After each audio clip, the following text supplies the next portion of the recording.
Welcome back to the Forensics Detailing channel or Forensics Unplugged channel. Don't forget to subscribe to both and join us on the Patreon page that's linked in the description. I'm getting good at going through that little intro.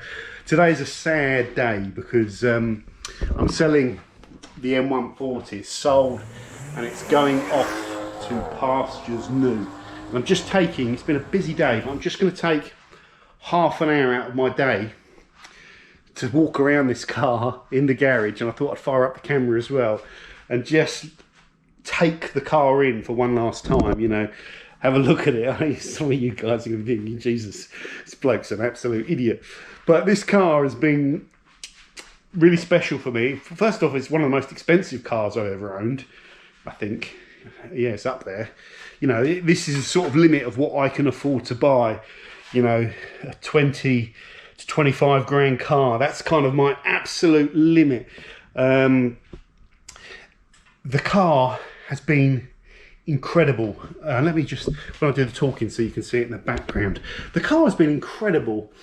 I bought the M135 as a stopgap. You know, Reg was always banging on to me about how good they were, and kind of, I knew they were good cars.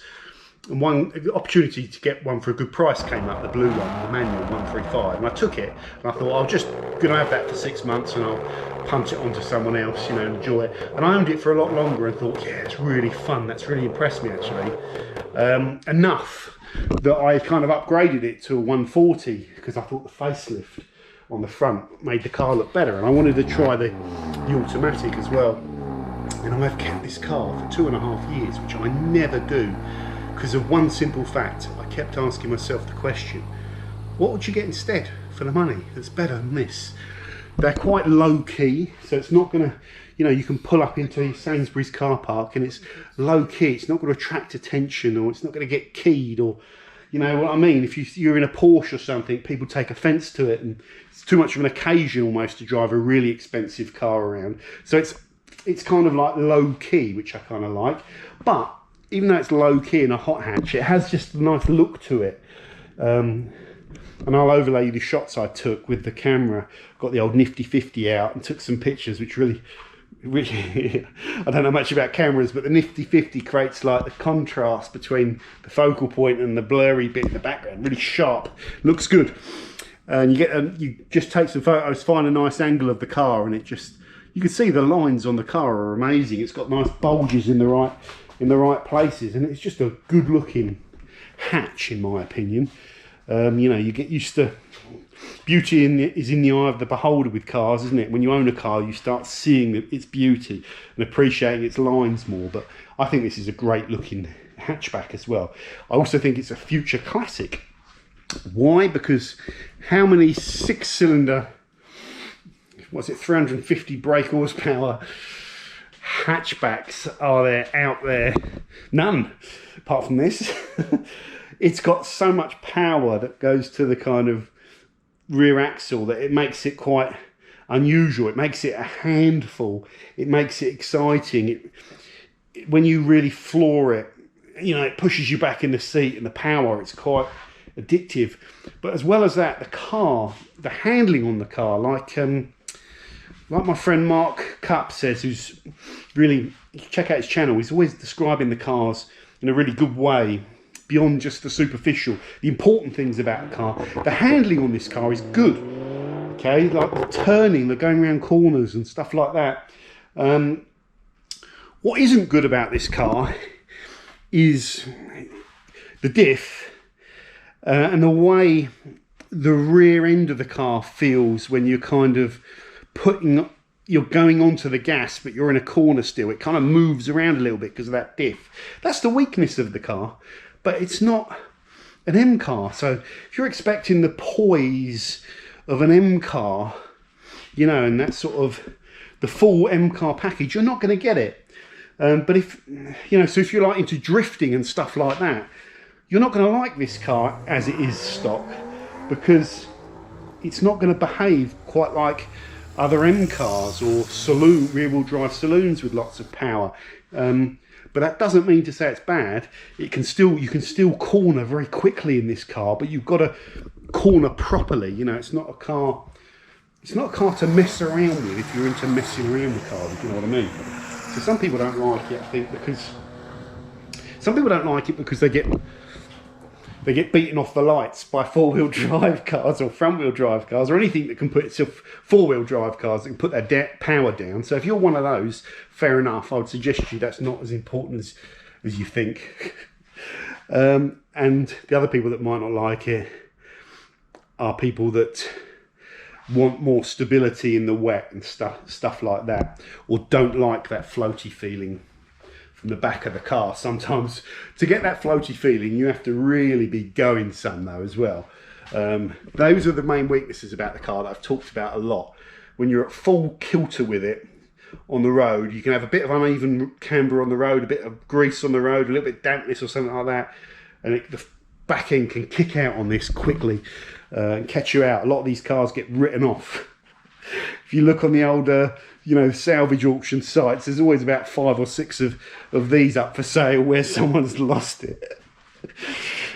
Great cars though, guys, as always, as well as just the exterior and all the capability of the car. The interior of these is kind of like a classic BMW. Styling is kind of nice. It's got that, it's starting to look a bit Art Deco in here, and their leather seats I think are looking a little bit dated, but it's okay. I feel right at home inside a BMW. They're sort of always a little bit understated, never too leery on the inside. So zero regrets buying this car. What an amazing car for the money. The Motec package is the best money I've ever spent on this. I've owned a stock one and I've had it Motec'd. It just looks nicer with the spacers on it and just lowering it down a bit, and the exhaust system, and even the rip speed whatever it is, Maxton's, the little stick-on body parts also I think make the car look better, and the auto ID carbon mirrors as well. I don't like the M4 mirrors with the curves on them. I think they look wrong. I just think the way this car looks now, you wouldn't want to do anything else to it. Although, you know, that's it. So overall, a cracking car, definitely a future classic. I'm going to miss it. It's one of those ones, as soon as it goes and it's actually gone and it's not in my garage, I'm going to be like, oh no, what have I done? What have I done? Why am I selling it then, guys? Why am I selling it if I love it so much?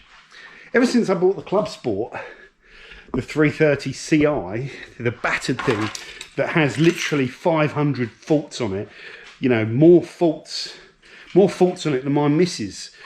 And that's what I'm doing. Whenever I want to go for a drive, I grab the keys for the 330 first. I prefer taking that car out because it's more of a pure driving experience, and I've got like an attachment to this car, and the car's dirty outside. It's filthy, covered in rubbish. The paint's falling off of it. You know, it's falling to bits, but it still drives great, and this attachment that you get to the car is huge. So the net result of that attachment to the Club Sport is that this isn't getting used as much.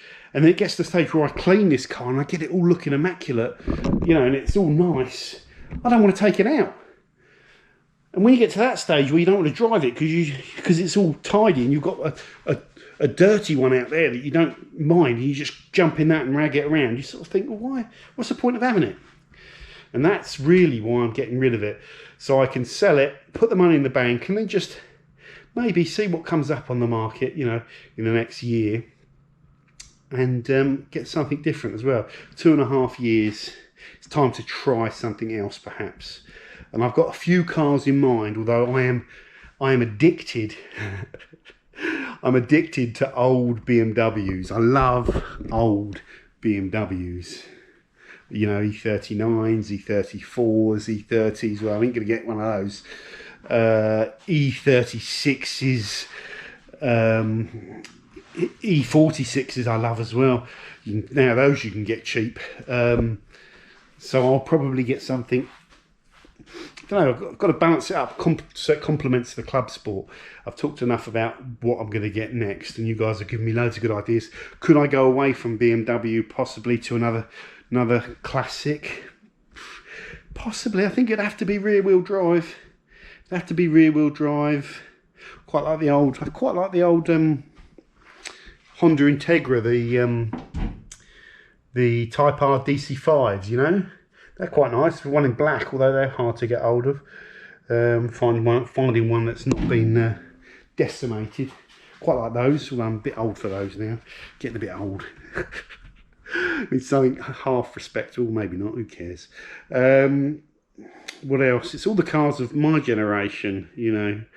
You've got the Nissans, the Skylines, stuff like that, but never really been a Jap car guy, although I really like seeing what other people do with those. Not big into my Mercs, don't really like Mercs too much. Audis, possibly. BMW, old BMWs do it for me, so yeah, I'm going to keep an eye out, see what happens. Going to invest more in the Club Sport. Going to get the suspension done on the Club Sport. Going to put some, probably put quite a standard package on there. I'll probably just put the you know, Blistines or Blistines package that you can get for about 600 quid on there, and the anti-roll bar links, because that it does roll a little bit. There's too much body roll when you're on the track. That's one of the things. Reg is saying I need to do the diff as well, but the diff is going to be a couple of grand. When the diff is worth more, costs more than the car, you've got to ask yourself, is it really worth doing that? I was going to strip out the Club Sport and make it all race spec. You know, I might still do that, but part of me isn't comfortable with that because it's a limited edition. It's not a valuable car. It's not going to be worth a fortune, but I still respect the fact that it's a limited edition car, and there's something doesn't sit quite right with me about ripping it to pieces, although I might change my mind on that because I want to use the car on the track a little bit more because I love driving it, and it's good on the track. It also has the right amount of power. I think personally the M140 is right at the upper limit of how much power you need to drive around on the roads. The 330, I rag it around, and like I'm really using the whole range of the engine, and like when I get to the top of the engine range, I start enjoying it, and you enjoy working the engine and going through the gears. This, you can't work, if you're in the upper part of the rev range, you're going too fast in this, and that gets dangerous.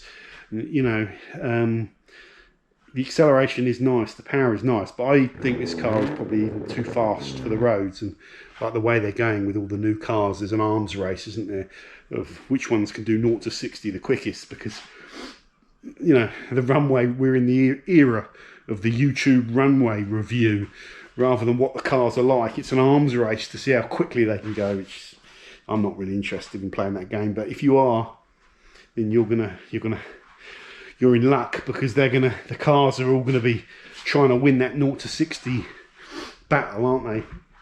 0 to 100 or whatever. So that's where I am, guys. Let me know in the comments what you think would be a good car for me. I think you know me better than I know myself. But probably an old BMW rear-wheel drive will be what I'll go for next. In fact, I've got a few little things in mind that I'm keeping my eye out for. I love shopping for cars as well. So that is my farewell to what's been an amazing car, the BMW M140. If you've not driven one, or you've not owned one, and you like the sound of what you're getting there, you should check them out. There's going to be plenty of them around. I don't think the 135, the new 135, I don't know this for sure, but I don't think it's been a rip-roaring success, probably because of COVID coming out at a terrible time. But I don't get the impression all of the 140 owners have been chopping these in, and you're flooded with 140s on the market. But I would imagine it's still a good time to buy 140s right now. You know, we're coming out of the COVID situation, and hopefully the car market will start moving again, and there will be a kind of a lot of these kicking around, and you might be able to get some great deals on them. So maybe now is the time to pick one up and experience it before we got about another 10-20 years of all this, you know, messing around before I think the cars are going to go downhill. In fact, there's signs that they're going to go a certain way now already, isn't there? So it's all about finding these older cars where there was less concerned about you know, all these regulations and stuff, and more concerned about doing crazy stuff. So there you go, the BMW M140. What a car.